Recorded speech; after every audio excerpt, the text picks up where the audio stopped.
From RTV6, this is Friday Football Frenzy. Go back, and a rip there. Woo, indeed. Dante Akins from Lutheran getting us started tonight. We were out there at 6. The Saints taking on Cecina. Great first half for Lutheran. Blake White up top. Joe Fabian in the end zone. Great grab. First score of the game. They go back. They look at the video. They liked it so much. Do it again. This one coming right at you. Lutheran looking good. They go on to a 42-21 win, a perfect 5-0. They play at Monrovia next week. And here we go on week number 6 of the high school football season. Thanks for joining us here this final Friday night of September. I am Brad Brown. We'll hear from Dave first coming up in just a couple of minutes. Teams all over the area have been playing some great football this season. It's been more than 2 decades since Franklin had a run like this. The Grizzly Cubs 5-0, going for 6. Packed house down there tonight as they take on Mooresville. It was 28-28 at halftime. This got it started in the third, a pick 6. Franklin's D coming up with it. Reed Roberts going all the way for the score. So the Grizzly Cubs go back in the lead. Mooresville got the next 2 scores. Biggest run of the night here. Brecken Green gets through, and he gets gone. 70 yards later, 42-35. Pioneers take the lead. Franklin would come marching right back early in the 4th quarter. Drew Byerly taking a look for Christian McClure. He goes up and muscles it away from the DB. It's 42-42.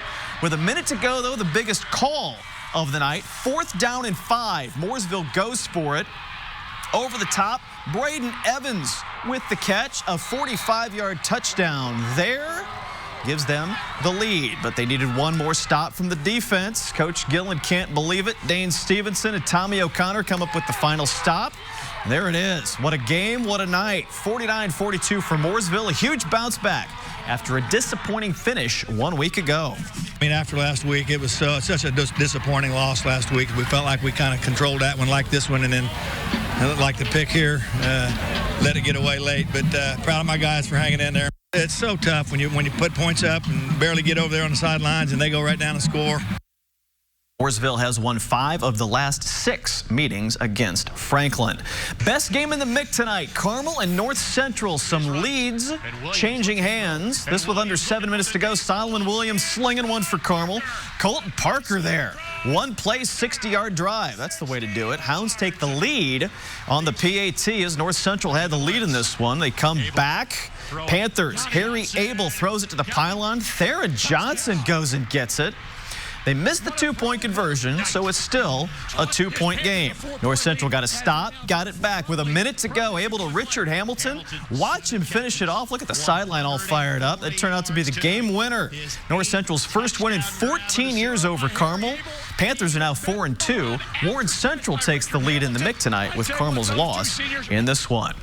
Just 34 teams in the entire state made it to this Friday with a perfect 5-0 record. Avon, number 1 in Class 6A, is one of just 4 of those biggest schools in the state still undefeated. They got a strong test tonight at Fishers. The Tigers took a 14-0 lead in the first quarter, but the Orioles dominated the second half. Henry Hessen to Joe Hall gets open behind the defense. That put the Orioles up 2 touchdowns early in the 4th, and then the Avon QV making something out of nothing on the run. Hessen got through the blitz.